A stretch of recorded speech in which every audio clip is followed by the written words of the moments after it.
Hello, my name is Clemens, and I am honored to serve as the library's board president in 2022, which will be an exciting year for the library as we continue to make progress on our Building the Next Generation Library initiative and anticipate the grand opening of a fully renovated and expanded Walnut Hills Branch Library later in the year. We know that the community not only values library spaces, but they also tell us that staff members are what make our libraries come alive. In 2022, we will continue our focus on investing in staff by implementing the recommendations from last year's compensation review, which reallocated budget funds to add an additional $1.75 million for salaries, wages, and benefits. As a part of this effort, staff are eligible to receive pay increases based on 2021 job performance. We are also investing in continuing education and professional development for staff so they are prepared to meet the changing demographics and needs of our community. Through efforts like staff development days, a new leadership development program for managers, and an ongoing diversity, equity, and inclusion initiative, we are supporting our staff so that they can provide excellent service to everyone in Cincinnati and Hamilton County. And the library is being recognized for the excellent work our staff does. We have started 2022 out strong with 3 awards. The National Customer Service Association awarded our Human Resources Manager, Michelle Matthews, their Service Person of the Year award. In addition, the Urban Libraries Council gave the library its Innovation Award for our Spend a Day with a Library Worker video and blog series, which is a collaborative effort between our Human Resources and Marketing departments. Lastly, the Southwest Ohio Region Workforce Investment Board honored the library with their Super Award for their efforts of our workforce development team and many other staff who provide resources and support to community members seeking jobs and training opportunities. This year, the Board of Trustees will continue to make it a priority to support community needs by investing in staff who exemplify a high standard of public service. I look forward to the rest of my time as board president in 2022, and thank you for your continued support and dedication to the library. Now, here is Paula Brehm-Heeger, the Eva Jane Romaine Coombe Library Director, with more details about 2022. Paula? Welcome everyone, I'm Paula Brehm-Heeger, the library's Eva Jane Romaine Coombe Director, and I'm so pleased today to be able to talk to you about the state of the library for 2022.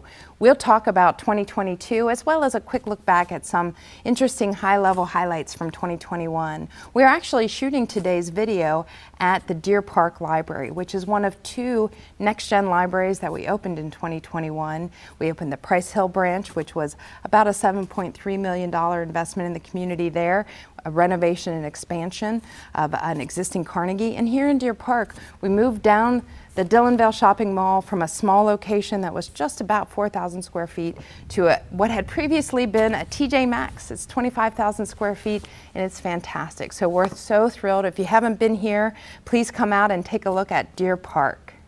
I can't believe it's actually 2022, but it is, and we have a lot of exciting things going on. But before we move on, a quick look back at 2021. This slide provides statistics that really reveal how much the library remains a central resource for our community. That includes some traditional things such as printed books, DVDs, CDs.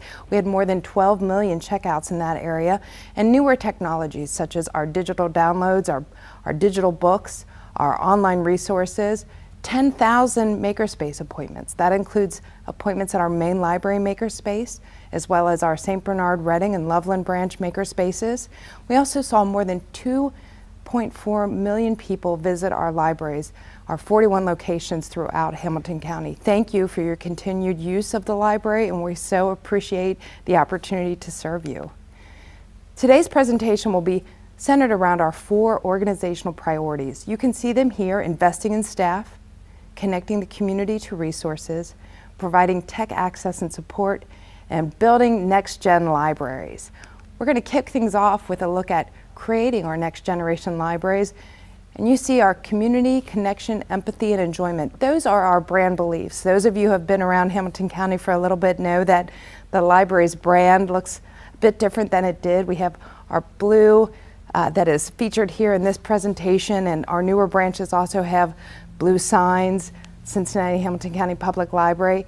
But it's more than just the appearance. We also are really focused on community connection, empathy, and enjoyment. The idea that the path to knowledge is different for everyone, that we're here to serve you, and that the library is part of a support network for individuals and organizations. When we look at how we're really doing that in terms of our facilities, we do have 41 locations, many in great need of improvement. We started our building program after the 2018 levy passed, thanks to the generous support of people in our community. We know that we have great need around our facilities. Our branches are aging. The average age of a branch in our library system since it had been built or renovated was 43 years. We identified more than $350 million in need, and we know that that levy passed in 2018 will provide $19 million a year. That's our estimate for 10 years. So that's about $190 million. The majority of that will be in support of our facility improvement, both renovations and expansions of some of our branches, as well as attention to maintenance that during the Great Recession had really not been up to what we had hoped. This is an opportunity to remedy that situation and prepare for the next generation to have branches and facilities that really support today and tomorrow's library use. We also know that because of the current situation with the economy and supply chain and inflation, our dollars are not necessarily going as far as we would have expected them to when we made that plan in 2018 and 2019. An example here was one cost estimate, $16.8 million, that was in our facility master plan as part of our main library improvement. Today, in today's dollars, that would be closer to $18.5 million. So again, we are going as quickly as we can to make the most use of our dollars today as we face some new challenges in that area as a result of several things, including pandemic as well as other issues related to that. But that hasn't stopped us. We do have several next generation projects. You can see on this slide, we've identified 3 that you may be familiar with because they are under construction. Madisonville, the main library, as well as Walnut Hills. We also have here one that is a branch refresh, which is the Green Township Library. If you've been to our Anderson Library recently, we refreshed that one in 2021. Green Township will have a similar refresh. So it's not a full-scale renovation or expansion, but it is a refresh of that location. We'll talk more about the other 3 in the upcoming slides. On the second row, you can see projects that we have in design. So they're not in construction, but they are, during 2022, expected to be designed, and then construction will likely begin in 2023. Those are West End, Sims Township, and Forest Park. There are 3 others here that are older buildings that have been renovated or improved in the last decade or so. That is Avondale, Corryville, and Pleasant Ridge. Actually, it might be a little longer than a decade, but they are in need of maintenance. All of those buildings are very old buildings, 100 years, and they need ongoing maintenance as well. Looking at what we see under construction right now, I'd mentioned the Walnut Hills branch. That's a $12.3 million investment in a facility that was actually the first of our Carnegie buildings, the first branch in our system. It was built in 1906, and we're expecting the grand opening in late 2022. We are renovating the existing building and expanding it. So currently there's about 10,000 square feet that had been usable there at Walnut Hills. We are closed, operating out of a temporary location, and when we reopen, we expect that branch to be 20,000 square feet, so doubling the size of the branch. You can see the architect and construction partners we've been working with, as well as a couple of key features that are in this as well as our other next-gen renovated branches. That includes meeting rooms, small meeting rooms, study rooms, expanded parking, and fully accessible. That's very important to us. Walnut Hills is one of the branches that has never been accessible. You had to go up steps to get into the building, and that will change when we reopen that in late 2022. Another branch is Madisonville. That's about a $3.3 million investment. That opening is also expected to happen in 2022. On that one, we are moving from the existing building across the street into a new development, and currently the Madisonville branch offers about 8,000 square feet In the new branch, we'll have closer to 9. We see our architect partner as well as our construction firm and some new key features, including makerspace equipment, study rooms, and a large meeting room. Again, it will be fully accessible. The Madisonville branch is one of our early branches. They're not a Carnegie. It was built in the 1920s and has never been accessible. If you could not do steps, you could not get into the Madisonville branch, and that will change when we open the new branch in 2022. The main library, if you have walked or driven by the main library, you will notice that the south building, we have 2 buildings there, the large south building is closed currently. We are under construction and will be for a couple of years, and that building will remain closed until we reopen, expected in late 2023. That is a very large investment, about $24 million. We do have square footage that we've left open. It's a huge facility and we are improving in phases. So right now we are working on the first floor of the south building, the outdoor plaza area. We have also improved the north plaza area. I encourage you to take a look. That area looks quite a bit different than it did previously along Vine Street. We are operating out of the north building right now, so services are available, the building is open, and we are able to have access to the entire collection. So we will continue that again until 2023 when we plan to reopen that. You can see that we have our architect and construction partners listed. We also list some of the new features, though one slide would not be enough to list all of them. We will have additional meeting rooms. We will also have all of the services for both adults, teens, and kids in one building. So that is something we have heard from families for many years, that going from one building across 9th Street into the other building for the children's services was something of a challenge. So we're associating all of those into the south building. We also have recently announced some exciting public art. We partnered with Artworks and selected artist Jen Lewin, who has participated in Cincinnati's very popular Blink Art Festival previously. She will be doing some art that will be installed right at the end of the construction, so expect that to happen in late 2023 as well. We're really excited about that. Next, we have providing tech access and support. We know this is an important piece for many people in our community. We are expanding and updating technology in our branches. That includes refreshing our PCs as well as adding laptop kiosks and other services that really make it convenient to access our technology. We are targeting communities in need. One example is a grant for nearly $500,000 that we received from the Federal Institute of Museum and Library Services. We are partnering with the Cincinnati Museum Center and really looking at how we can bridge the digital divide in some specific communities such as Avondale, St. Bernard, West End, and Westwood.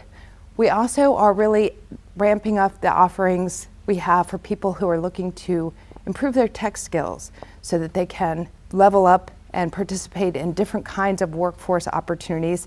And our own staff are also really working to improve their tech skills to keep up with all that's going on. I do want to mention very briefly, that includes the folks at the library who keep our network secure.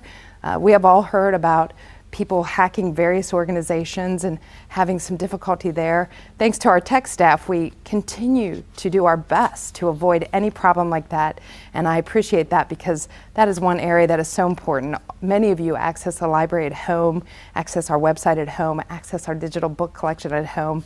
We certainly don't want to have any interruption to anything like that, so we are working really hard to keep our network secure and available for everyone to use that.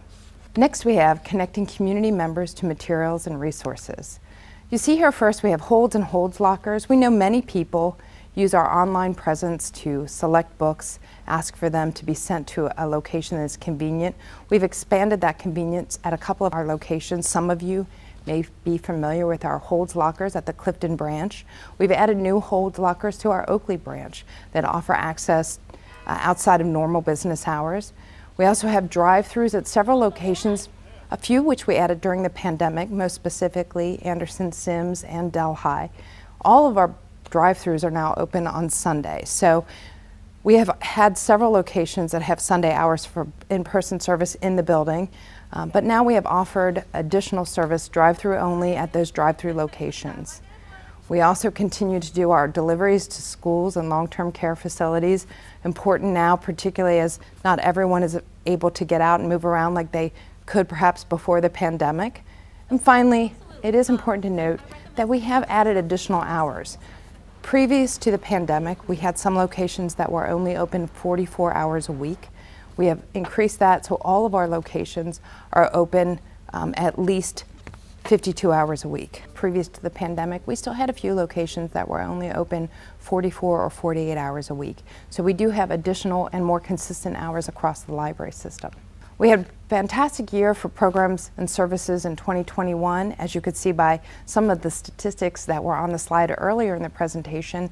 In 2022, we're looking forward to additional exciting programs and services. We know that health and wellness continue to be something that is important across our community, and the library during the last 2 years has really moved into that space, and many people are looking to us to continue to support that important area for people across Hamilton County.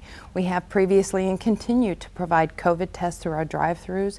We also have partnered with Hawksworth Blood Center for blood drives. So we've done many things in the area of health, and we will continue to look for opportunities in that space as well. We also know that workforce development is a huge part of what Ohio is trying to be ready for the future, and we support that. One thing that seems like a small thing, but when we talk to our state legislators and folks who are in higher education and community college leadership across the state, this idea of helping families and young people prepare for opportunities after high school. That might include resources and programs to help people understand how to fill out something like the FAFSA form, the free application for student aid, federal student aid. Those things are really part of this future ready, and we anticipate 2022 continue to be something where the library will support those efforts. Workforce development is something that I've mentioned several times.